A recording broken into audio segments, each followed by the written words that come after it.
के शहर नैनीताल में लोगों का ये जन सैलाब उमड़ा है विरोध प्रदर्शन करने के लिए।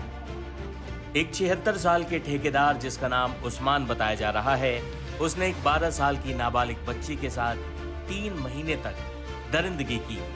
3 महीने तक कथित तौर पर उस्मान उसका शोषण करता रहा और बच्ची को डरा धमकाकर उसके साथ ज्यादती करता रहा। आखिरकार जब ये राज खुला तो हंगामा हो गया। हिंदूवादी संगठनों ने इस मुद्दे पर नैनीताल में बड़ी रैली निकाली। प्रदर्शन काफी उग्र रहा। पुलिस प्रशासन शांति बरतने की अपील करता रहा, लेकिन प्रदर्शन कर रहे लोगों ने क्या कहा सुन।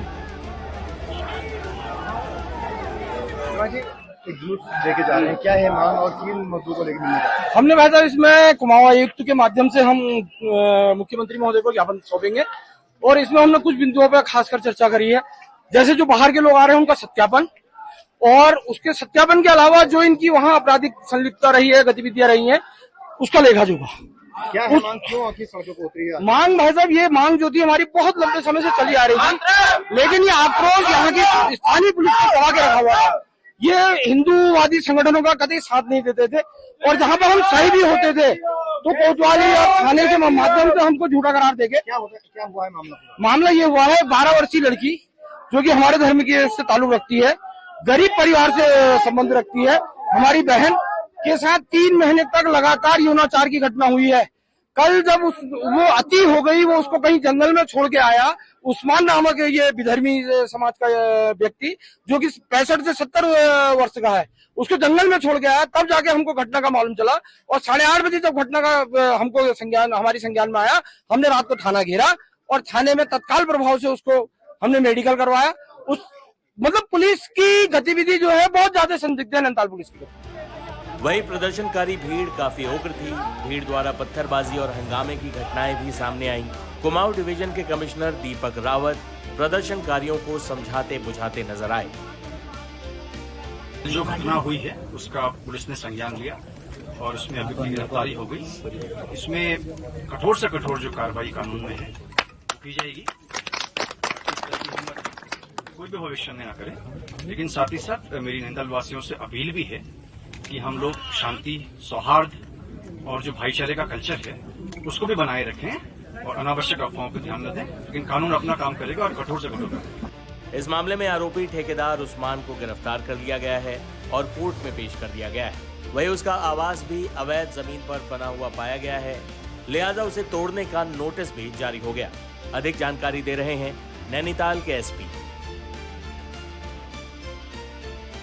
घटना की प्रतिक्रिया के फलस्वरूप काफ़ी संख्या में आज लोग सुबह कमिश्नरेट पहुंचे। वहां आयुक्त महोदय को उनके द्वारा ज्ञापन दिया गया। उसके बाद ये समझा जा रहा था कि सभी लोग शांतिपूर्वक ढंग से अपने घरों को चले जाएंगे, लेकिन उसमें से कुछ शाही नवयुवक जो हैं वो अभी भी घूम रहे हैं और कुछ जो है आरोपी के घर की ओर को भी आने की कोशिश कर रहे हैं। जगह जगह पे पिकेटिंग की गई है, बैरिकेड्स लगाए गए हैं। पुलिस पूरे शहर में इस समय गश्त पे है और लॉ एंड ऑर्डर जो है वो लगातार उस पर नजर रखे हुए है पुलिस। सर, जो आरोपी था वो अब कहाँ है, किस तरह कार्रवाई हुई है? आरोपी को गिरफ्तार कर लिया गया था, आज उसको माननीय न्यायालय के समक्ष पेश कर दिया गया है।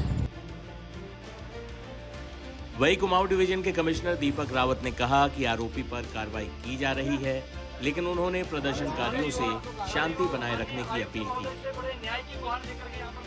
जब ये घटना प्रकाश में आई तो पुलिस ने इसका त्वरित संज्ञान लिया। इस मामले में एफआईआर दर्ज की गई। अभियुक्त की गिरफ्तारी भी इसमें हो गई है और इस घटना की वजह से कहीं मंडल में किसी प्रकार से शांति व्यवस्था ना बिगड़े और मेरी सभी डीएम्स, एसएसपी से बात हो गई है, आईजी से भी बात हो गई है कि जहाँ जहाँ वो रास्ते हैं, जहाँ जहाँ ऐसे इंटरसेक्शन पॉइंट्स हैं जहाँ से कोई बाहर से आ सकता है और यहाँ पे कानून व्यवस्था बिगाड़ सकता है, वहाँ पे सघन चेकिंग हो। कौन आ रहा है, ऐसा कोई ना आए जो यहाँ पे किसी प्रकार से लॉ एंड ऑर्डर ख़राब करने आ रहा हो, तो उनके जो भी इनके मंसूबे हैं वो कामयाब ना हो, इसको देखा जाए। सेकेंडली मेरी ओर से अपील भी है, नैनीताल वासियों को है, आगंतुकों को है, अन्य सभी लोगों को है कि शांति व्यवस्था बनाने में प्रशासन को वो सहयोग दें। अगर कोई अफवाहें फैला रहा है उस पर बिल्कुल ध्यान न दें और भाईचारा, शहर का भाईचारा है, वो भी कायम रहना चाहिए। साथ ही साथ ये भी कहना चाहूँगा कि जो घटना हुई है उसमें जो भी दोषी हैं उनके विरुद्ध कठोर से कठोर कार्रवाई जो कानून में है वो की जाएगी। हालांकि हिंदूवादी संगठनों की रैली के एक दिन बाद आज सड़क पर कुछ महिलाएं प्रदर्शन करती नजर आईं और उन्होंने इस घटना को धार्मिक एंगल दिए जाने का विरोध किया। हम इस समय नैनीताल में हैं और गांधी चौक इसे बोला जाता है और मैं इस समय यहाँ पर बहुत सारी नैनीताल की महिलाएं इकट्ठा हुई हैं।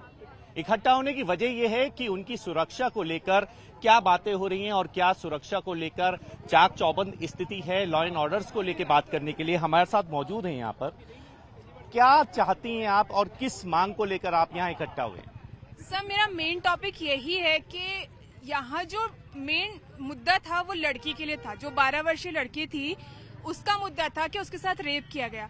कल उसके लिए आवाज उठानी चाहिए थी पर किसी ने नहीं उठाई और उसको एक धर्म की आड़ दे दी। तो हमारा मेन मुद्दा यही है कि आज हम सारी जितनी भी गर्ल्स हैं, लेडीज हैं, हम ये नहीं कह सकते कि हम आज यहाँ नैनीताल में सेफ हैं, क्योंकि कल जितना क्राउड था उस क्राउड को देखकर भी हम नहीं कह सकते कि हम सेफ हैं। कोई मुस्लिम गर्ल है वो नहीं कह सकती कि एज अ मुस्लिम मैं सेफ हूँ। कोई हिंदू गर्ल है वो नहीं कह सकती कि मैं एज अ हिंदू सेफ हूँ, क्योंकि हम वो लोग हैं जो ट्रैकर हैं, जो अकेले जंगलों में घूमने निकल पड़ते हैं। हमारे घर वाले नहीं टोकते, पर आज वो सिचुएशन है नैनीताल में कि हमारे घर वाले हमें घर से निकलने के लिए रोक रहे हैं। द मेन मुद्दा इज दिस कि कल वो आवाज क्यों नहीं उठी। अच्छा देखिए, यहाँ महिलाओं को दिक्कत इस बात को है कि सुरक्षा को लेकर ये आज इकट्ठा हुए हैं। कहीं ना कहीं ये सुरक्षा की जो भावना है असुरक्षा में तब्दील हो गई है। नैनीताल अपनी पर्यटक नगरी के नाम से जाना जाता है, लेकिन कहीं ना कहीं असुरक्षा, क्या कहना चाहती है? एक और मुद्दा है। देखिए, मुद्दा ये भी है कि सुरक्षा तो है ही, पर ये एक आदमी की गलत नियत का बात है, एक धर्म की नियत की बात नहीं हो रही है। तो अभी इसको मतलब वो वाला रंग नहीं दिया जाए। जो एक इंडिविजुअल ने क्राइम किया है उसको पनिश किया जाए, उसमें वो पूरे कम्युनिटी पे दाग न लगाया जाए। ये भी हमारा एक मुद्दा है। ठीक है, ये अच्छा मुद्दा है आपका। आप क्या कहना चाहती हैं? सर, बेसिकली बात ये है कि अभी तक हमें लड़की की साइड से कोई स्टेटमेंट नहीं आया है, तो we don't actually know what is the real issue, what has actually happened.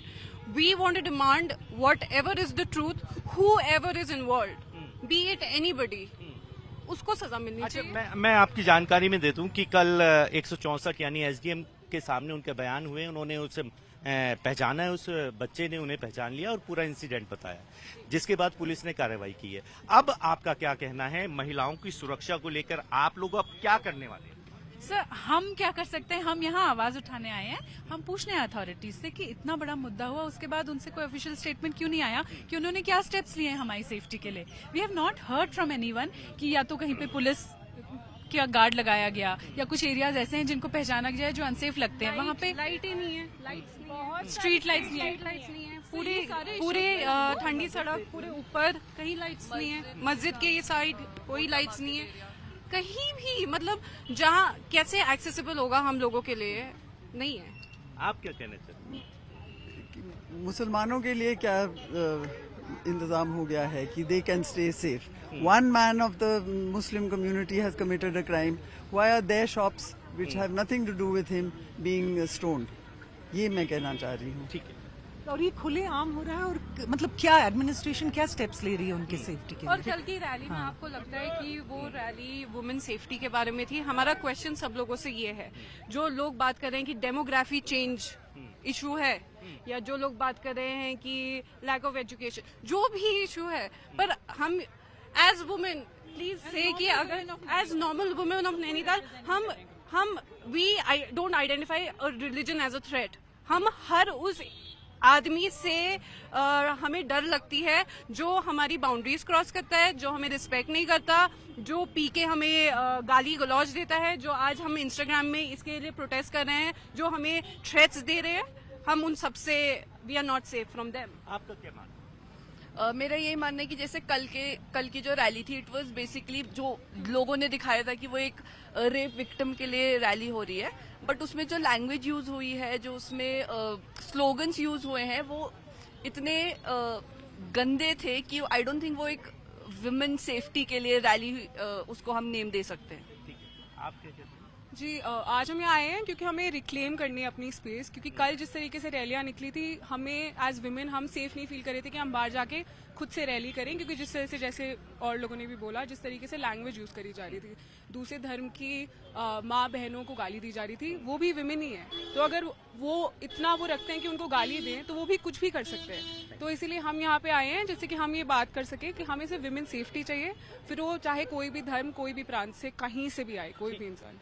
देखिए, हमने यहाँ पे विमेन से बात करी, यहाँ बहुत सारी महिलाएं इकट्ठा हुई हैं। सुरक्षा की भावनाएं बढ़ गई है। जैसा कि अभी घटना जो हुई, बच्ची के साथ इतनी जो घटना हुई, जिसके बाद यहाँ पर जो महिलाओं ने अपना पक्ष रखा और उनका सीधे रूप से कहना है कि महिला सुरक्षा को लेकर कहीं भी कोई बात नहीं हुई, मुद्दा भटकाने की बात की जा रही है। और वहीं महिला सुरक्षा में क्या क्या स्टेप्स और होने चाहिए, इसको लेकर आज महिलाएं गांधी चौक यानी नैनीताल में इकट्ठा हुई और अपने मुद्दों को हमारे साथ शेयर किया। हालांकि आरोपी उस्मान को जेल भेजने और उसके घर को अतिक्रमण की जद में लाते हुए ध्वस्त करने के नोटिस निकलने के बाद प्रदर्शनकारी शांत हो गए।